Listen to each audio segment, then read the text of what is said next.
Welcome to a quick discussion of Pikmin 4. After 10 years since the last numbered entry, this game is finally here, so I wanted to give my initial thoughts.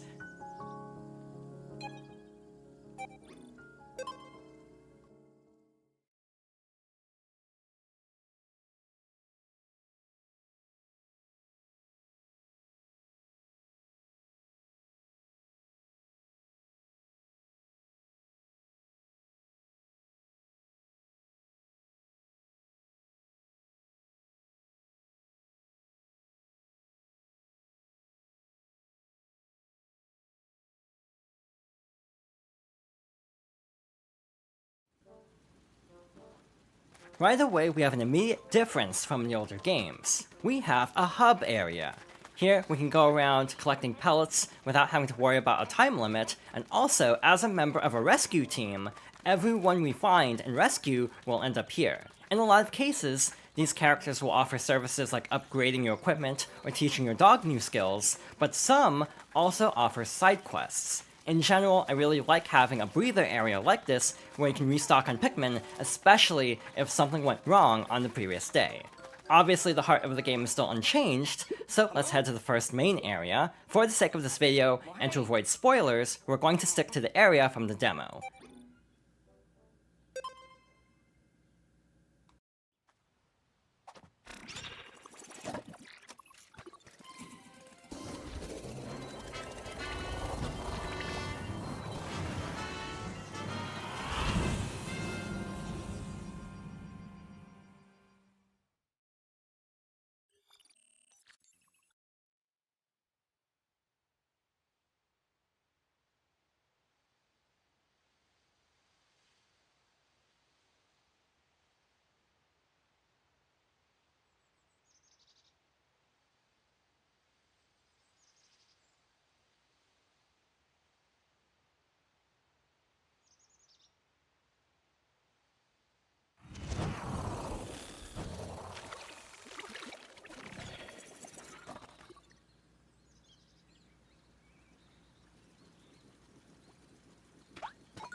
As someone who has been playing Pikmin since the GameCube games, this game surprised me in a lot of ways.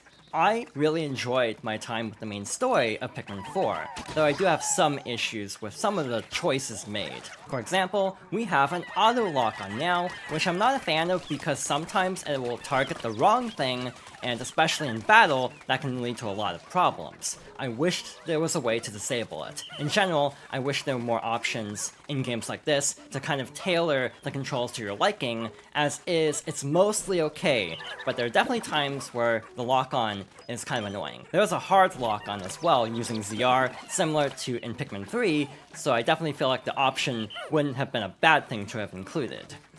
In general, we still have the time limit like in the other games, but we have a lot of other differences as well. For example, our main goal is to find Captain Olimar, who has once again been stranded on PNF 404. Along the way, we have to collect treasures that contain Sparklium, similar to in Hey Pikmin, in order to power up our ship and actually reach later areas. We also have to find other people who have been stranded on the planet as well, and in general, this definitely feels like the most content-rich Pikmin game. Pikmin games in general tended to be a lot shorter and focused more on replay value, like especially the first game is a really good speedrunning game because it's actually really short, but it's fun to try to get better times on. This feels like a much more fully realized game from the standpoint of being one cohesive adventure that you're not necessarily supposed to revisit a ton of times. And then, in a lot of ways, it does feel like it has a slightly different design philosophy from the rest of the series in both good ways and bad. In general, I think it's mostly a good thing, and I definitely think this has the chance of being my favorite Pikmin game, though I'm still a ways off from the ending. Basically, similar to in Pikmin 2, it's a little bit complicated in terms of how the story is structured, and since the game is relatively recent, I'll leave it at that. But as is, having gone through most of the main story, I really enjoyed my time with this game, but there's still quite a bit left to do on my main file. This is obviously a new file for a few reasons, one to avoid spoilers, but also because things don't respawn in this game. Basically, every area can be completed from the beginning. So instead of, like in the older games, where you have to find different types of Pikmin to access later areas, you can basically do everything the first time you go to a region, so enemies don't respawn, for example, because you're not really intended to revisit areas a bunch of times. Some other limits are in place as well. For example, at the start you can only have 20 Pikmin on the field, but as you collect items called Flowerlicks, similar to onions, you will gain the ability to take more Pikmin out on the field. It's an interesting limit that in one way is kind of odd given that this is not the case in any other game in the series, but it's also kind of nice because it forces you to play a little bit more creatively with having fewer Pikmin on the field at the start. It also makes it a little bit more approachable because you don't have as much to manage at the same time. You also have a limit in terms of the types of Pikmin you can actually have. Basically, you can find the different colored onions, and once you do, you can grow more Pikmin of that type. However, you can find the types of Pikmin earlier without the onions, but the problem is you can't grow more until you find that onion. So for example, we have Ice Pikmin, but we don't have the Ice Onion. Anything they carry back will contribute either to the yellow Pikmin or the red Pikmin as a result. It's a very interesting choice, actually. Another interesting decision is you can actually move the base. There are a few spots with these stones, and basically you can choose to move the base to any of these spots. This is good, obviously, in case something is really far away from where the starting location is, so you'll have a slightly closer place to go to, but in general, it is a nice quality of life change. We also have the Ice Pikmin. They can actually freeze water and also enemies, which is very interesting. It kind of works a little bit like the spicy spray or the bitter spray from 2, where you actually can't carry them back if they shatter, but they often drop more sprays or even nectar in some cases. There are still ultra spicy sprays though, but again, it's kind of interesting taking the bitter spray and turning it into a type of Pikmin, essentially. In general, this feels like a hybrid of everything that's come before it. It has little bits of every game up to this point, including Hay Pikmin because of the Sparklium, and as a result, it does feel like the culmination of everything, but it still feels shockingly fresh at the same time because of having a lot of new ideas as well. For example, we have Ochi. Instead of having a separate captain, we have a dog instead, who has various commands like being able to sniff out treasures and other castaways, and even carry things back. Again, you can actually upgrade Ochi to be able to carry more things at a time, for example, or to be stronger in battle, but there are also other skills as well that you can unlock, like swimming, and even things like basically trying to charge like this. You can actually upgrade this charge to even stun enemies, so in general, this game is very flexible in terms of difficulty. In a lot of ways, you can make this game as easy or as difficult as you want, because you don't have to upgrade Ochi or your gear if you don't want to. You don't have to buy the treasure gauge. You don't have to buy the fireproof armor.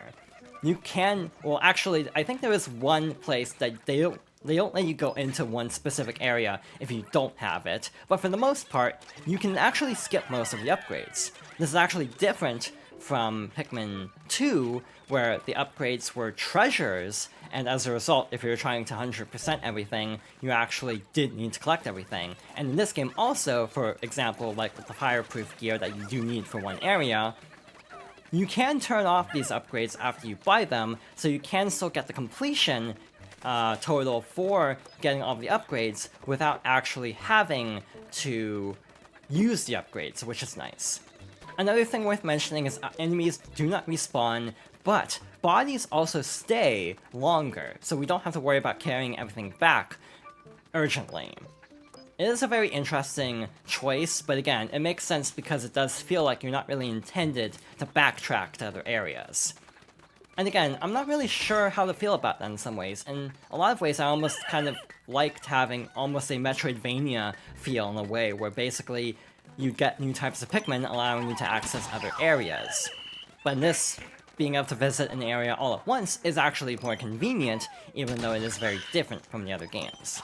Speaking of the other games, we do have some other interesting features. You have these little sections that actually lead to caves, and interestingly, they actually work a little bit differently than in Pikmin 2.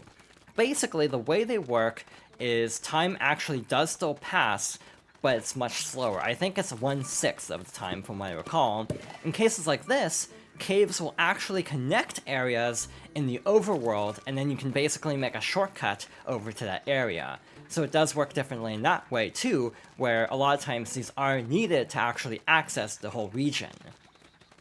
In general, I really enjoyed Pikmin 4. Again, I'm still far from done with it, but another interesting thing is what's known as the Dandori battles and the Dandori challenges. Throughout each area, you'll find leaflings, as they're called, like the one dancing over there, who have special challenges, where basically, for this one, as an example, it's basically a challenge mission. You have to collect everything within a time limit. If I'm not mistaken, there's also the Dandori battle, which is over there, across from that other unfinished bridge. You might see a dog similar to Ochi past that bulb orb. This actually functions more like the two-player battle mode, and both of these are basically the multiplayer modes, or the challenge mode in the case of the Dandori challenges, so they've basically been integrated into the main story, which I find really fascinating. So obviously you don't have to get a platinum medal necessarily, but to some extent these aren't optional anymore, which is very interesting. Another thing worth mentioning is Ochi can sniff out treasure, which is great because a lot of treasures are buried like this. It doesn't take white Pikmin anymore to unearth something that is completely buried. You can use other types of Pikmin, but obviously finding these can be tricky without the treasure gauge or Ochi's ability to sniff out everything. In general, I also feel like this game so far has been a lot more easygoing. There's no day limit for the main game. You can take as many days as possible, which is good because my main playthrough took me, believe it or not, almost 30 days to do everything. And again, that's not counting all of the post-game stuff. So in general, this is definitely the most feature-rich Pikmin game. I definitely have some qualms with it though. For one thing, I feel like the story is very convoluted. It's kind of a Mario Galaxy 2 situation, where it almost feels like a retcon of sorts of some of the previous games, and I won't go into details because of spoilers, obviously, but as someone who liked where the story was going in 3, I find it kind of disappointing that they kind of abandoned the plot thread that they were setting up with, like, why everyone crashes so much on this planet, and does it have to do with a particular entity within the planet. But again, that part is a little bit disappointing to me. Again, the auto lock-on I wish was optional, and also the motion controls are interesting. This is the same for the Switch versions of 1 and 2, by the way.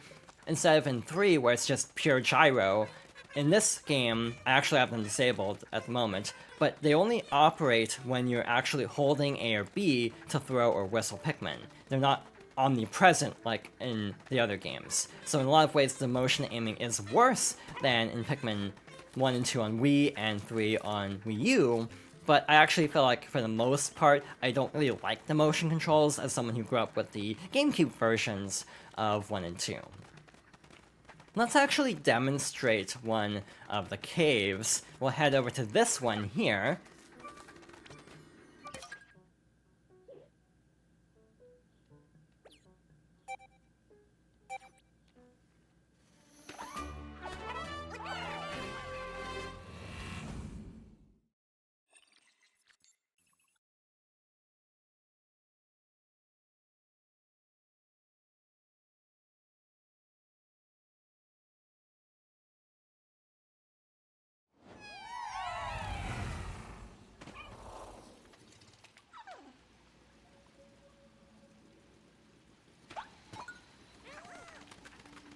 Caves have also been streamlined a bit from Pikmin 2.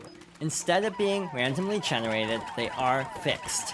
And to tell the truth, I'm a little bit split on this, obviously as someone who definitely struggled with a lot of the caves because of random elements like falling bomb rocks and things like that. Having preset levels definitely makes for tighter level design and less random garbage that you have to deal with. On the other hand, the random element, as someone who grew up with Pikmin 2, was kind of part of the fun, given that there was a lot of chaos that can be had in those areas. But again, from a design standpoint, I definitely feel like having non-random caves is a much better decision.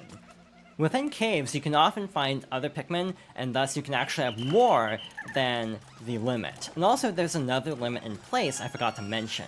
You can only have 3 types of Pikmin on the field at one time. But the trade-off is, in cases like this, you can actually select the Pikmin before entering the cave, so unlike in Pikmin 2, you don't have to go back to the onion to shuffle everyone around before entering a cavern. Similarly, when you leave the cavern, you get the choice to take out whichever Pikmin you want. This is obviously very convenient, and again, a lot of things have been changed, so in a lot of ways this almost feels like the fundamentals of Pikmin 2 with a lot of streamlining to make the game a lot more consistent, which I actually like as someone who does enjoy Pikmin 2.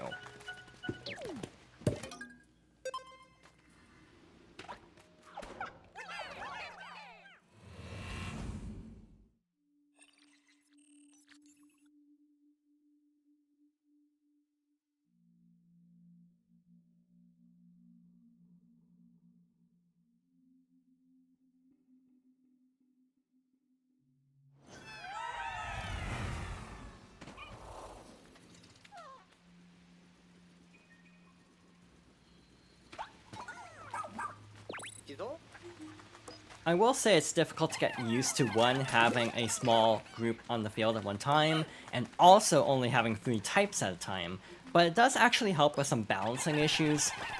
If you've been watching my Pikmin 3 playthrough, you'll definitely get to a point where I complain a lot about balancing, where basically certain types of Pikmin don't really get much to do. That's still a problem in this game, admittedly, but I almost feel like, for example, the blue Pikmin are less underused compared to the other games because of having fixed challenges in the caves for specific types of Pikmin, and being able to only carry a certain amount of Pikmin and certain types of Pikmin into an area means that everything ends up being very tailored to specific types, meaning that they feel better used in general. In this case, we have to also build a ramp up here while also collecting all of these treasures. But again, it's a very interesting hybrid of a bunch of different elements up to this point. I really enjoy it, and I really hope it's not another 10 years until Pikmin 5, assuming we'll get another one. The response to this game feels to be extremely positive at the moment. I really think this might be a turning point for the series. I hope it is, at least, as someone who's been playing these games for most of my life, actually. But I have had a great time with this game. I highly recommend it. If you're on the fence, there is a demo for both this and 3, and I would recommend trying those. This is kind of an Earthbound situation where I'd almost recommend playing 3 and 4 first because of the quality of life, and then going back to 1 and 2 on Switch, and then basically seeing where the series started, but because those games are a lot less forgiving, and are kind of antiquated, and then 2 has a lot of random nonsense that may turn you off from the later games because of how difficult it is, I definitely feel like starting with 3 and 4 might be the safer bet. But again, I like all of these games a lot. This is one of my favorite Nintendo series. I'm happy to see it thriving, finally, with a new entry after so long, especially given that this game supposedly was supposed to come out a very long time ago and then had to reboot development, or at least that's the assumption, given that it was apparently almost done, like, 7 years ago. But again, I definitely recommend this game. If I had any criticisms, it's that, 1, the game is a little handholdy at the start. It does get better once you get past the initial tutorials on like day 2 or 3 or so, and obviously the first day is mostly tutorials, but once you get past that point, it gets a lot better. The other problem I have is the soundtrack is fairly understated. I kind of wish it was more bold, like the older games, but it's a lot more atmospheric, like something like Breath of the Wild. But again, I still highly recommend this game, and I really hope this is where the series finally kind of becomes a little bit more mainstream, rather than fairly niche as it is now. But with that being said, that basically concludes my quick thoughts on the game so far, so thank you for watching, and I hope you'll join me next time for another discussion.